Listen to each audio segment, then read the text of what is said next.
देश की सेना तो आतंकवाद की कमर तोड़ने के लिए, कबर खोदने के लिए तैयार बैठी है। आतंकवाद की कमर तोड़ चुकी थी, आतंकवाद की कबर खोद चुकी थी। लेकिन हमारे देश के अंदर जो आतंकवादी बैठे हैं उनसे कौन निपटेगा?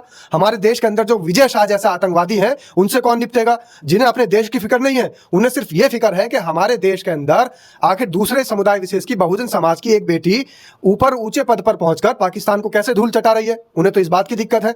तो ये भी किसी आतंकवादी से कम नहीं है। इस तरीके की सोच रखने वाले, इस तरीके की मानसिकता वाले लोग, और वो भी कहीं बड़े बड़े मंत्री पद पर बैठे हुए अगर लोग होंगे। नमस्कार, स्वागत है आपका। मेरा नाम है विपिन बेबाक। मेरे साथ मेरे सहयोगी शादाब रिजवी।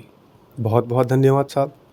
ऑपरेशन सिंदूर का बड़ा हिस्सा रही भारतीय सेना की कर्नल सोफिया कुरैशी पर आपत्तिजनक टिप्पणी करने के मामले में एमपी के मंत्री बुरी तरह फंस चुकी है। अब आम आदमी पार्टी के सांसद संजय सिंह ने भी विजय शाह पर जमकर हमला बोला है। प्रेस कॉन्फ्रेंस में संजय सिंह ने कहा कि विजय शाह ने जिस तरह भारतीय सेना का अपमान किया है, बीजेपी की यही असली मानसिकता है। आप सांसद संजय सिंह ने आगे कहा है कि बीजेपी सिर्फ देश को तोड़ सकती है। आप भारतीय सेना की बहादुर अफसर को पाकिस्तान के आतंकवादियों की बहन कह रहे हैं। इससे बड़ा अपमान सेना का क्या हो सकता है?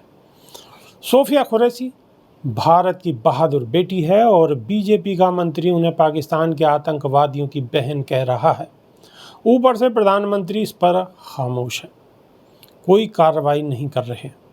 संजय सिंह ने दावा किया है कि विजय शाह पहले मुख्यमंत्री की पत्नी पर भी टिप्पणी कर चुके हैं। उन्होंने कहा है कि प्रधानमंत्री को पूरे देश से माफ़ी मांगनी चाहिए और विजय शाह को पार्टी से बर्खास्त कर देना चाहिए और उसकी तुरंत गिरफ्तारी होनी चाहिए। और एक अभी की खबर मैं आपको बता दूं कि हाई कोर्ट ने 4 घंटे के अंदर अंदर डीजीपी को ऑर्डर दिया है कि विजय शाह पर मुकदमा हो, तुरंत मुकदमा हो। ये बिल्कुल ब्रेकिंग न्यूज़ है, लेटेस्ट खबर है जी। लेकिन ये जो आप खबर बता रहे हैं तो बड़ी दुर्भाग्यपूर्ण खबर है। हाई कोर्ट ने आदेश दे दिया कि विजय शाह पर तुरंत मुकदमा करिए, 4 घंटे का अल्टीमेटम दे दिया। ये तो बड़ा दुर्भाग्यपूर्ण मामला है, क्योंकि मैं तो ये मानता हूँ कि जिस मामले में हमारे देश की शासन प्रशासन को, हमारे देश की सरकार को कदम उठाना चाहिए था, उसमें हाई कोर्ट को हस्तक्षेप करना पड़ रहा है। जी, ये बहुत बड़ा अपने आप में एक सोचने वाला, विचारने वाला विषय है कि इस तरीके के नेता देश की बेटियों के बारे में अगर आतंकवादियों के साथ संबंध जोड़ने का काम करेंगे तो फिर हमारे देश के अंदर से आतंकवाद। शादाब रिजवी, आप ये समझिएगा कि एक बहादुर बेटी सोफिया कुरैशी, कर्नल सोफिया कुरैशी, जो पाकिस्तान को अपना लोहा मनवा चुकी है, उसके लिए इस तरीके की भाषा बोलना कि वो पाकिस्तानियों की बहन है, तो इससे ज़्यादा दुर्भाग्यपूर्ण नहीं हो सकता। ये सब अपने शीर्ष नेतृत्व से सीख रहे हैं, ये सब अपने बड़ों से सीख रहे हैं, क्योंकि इनके बड़े भी हमारे देश की, चाहे वो कर्नल सोफिया सेना के अंदर कार्यरत बेटी हो या फिर किसी चौक चौराहे पर बलात्कार से पीड़िता हो, हमारे देश की बेटी है, हमारी बहन है, हमारी बेटी है। क्योंकि हमारे देश की बहन है, हमारे देश की बेटी है, तो ये अपने बड़ों से सीख रहे हैं कि मणिपुर में अगर बेटियों को नंगा दौड़ाया जाए और उस पर हमारे देश के मुखिया चुप रहें, कुछ ना बोलें, तो इन्हें आशय मिलता है।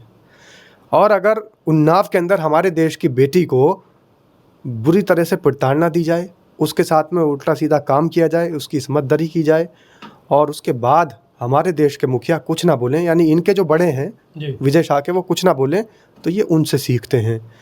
इसी तरीके से हमारे देश के तमाम हिस्सों के अंदर हमारे देश की बेटियों की जो दरिंदे इज्जत नोचते हैं, उसके बाद हमारे देश के मुखिया यानी इनके बड़े कुछ नहीं बोलते, तो समझ लो कि ये जो नेता हैं विजय शाह जैसे, खैर इनको नेता कहना भी गलत है, जो दरिंदे हैं विजय शाह जैसे, तो ऐसे दरिंदे अपने बड़ों से सीखते हैं। खाली बेटी बचाओ बेटी पढ़ाओ का नारा देने से काम नहीं चलता।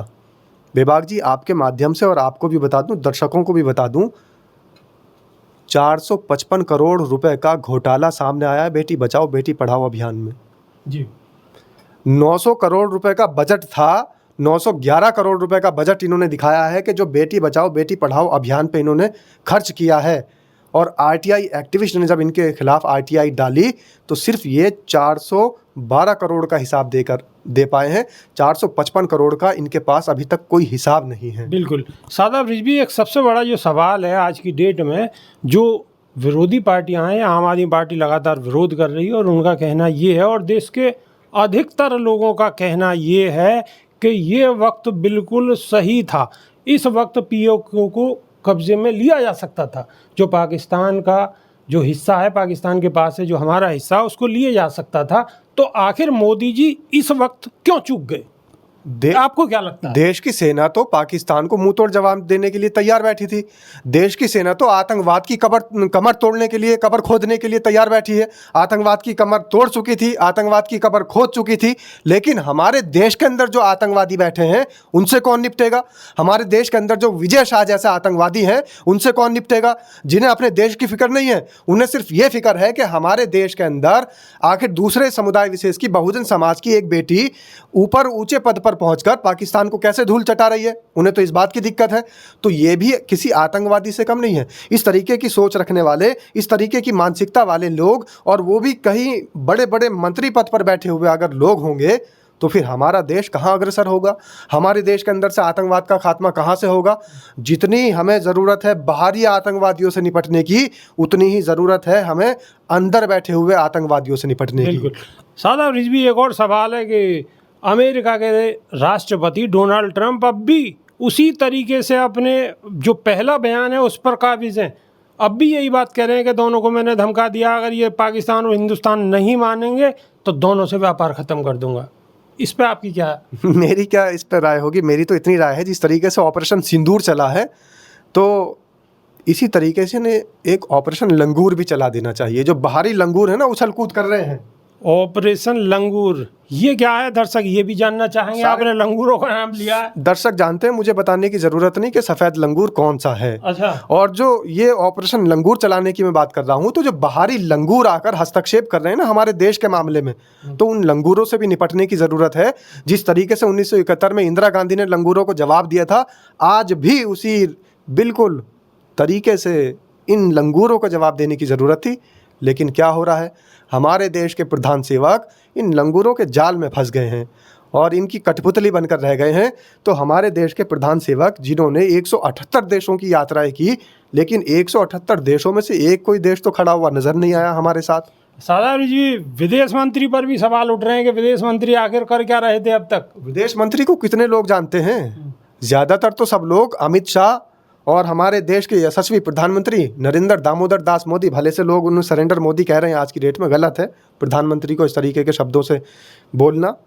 नरेंद्र मोदी हैं, उनको सरेंडर मोदी नहीं कहना चाहिए, बल्कि खिलाफ उनके कार्रवाई। आप तो बार बार सरेंडर मोदी बोल रहे हैं ना। कह रहा हूँ कि जो सरेंडर मोदी कह रहे हैं उनके खिलाफ कार्रवाई होनी चाहिए, गलत कह रहे हैं वो। नरेंद्र मोदी हैं तो वो देश के प्रधानमंत्री हैं, उनकी एक गरिमा है। और जो लोग उनको सरेंडर मोदी कह रहे हैं उनको सरेंडर मोदी बिल्कुल नहीं कहना चाहिए। अभी कोई बात नहीं, चूक हो सकती है, गलतियां हो सकती हैं। हो सकता है कि 178 देशों की यात्रा करने में कहीं ना कहीं कुछ भूल चूक हो गई हो, अभी और यात्राएं बाकी हो। तो अभी हमारे देश के प्रधानमंत्री को यात्राएं कर लेने दीजिए। जब वो यात्राएं समझ लेंगे तब तक देश लुट चुका होगा, तब तक देश बिक चुका होगा। लेकिन सवाल लोग करें, आपको तरक्की की बात करनी चाहिए। आप कह रहे हैं कि लुट चुका होगा, पिट चुका होगा, मिट चुका होगा। आप ये कैसे कह सकते हैं? मैं इसलिए ये कह सकता हूँ कि लोग सवाल करें कि आखिर देश क्यों लुट रहा है, आखिर देश क्यों पिट रहा है, आखिर देश के 178 देशों के अंदर से एक भी देश क्यों नहीं खड़ा। सवाल करें, लेकिन सरेंडर मोदी नहीं कहना चाहिए, जो गलत है।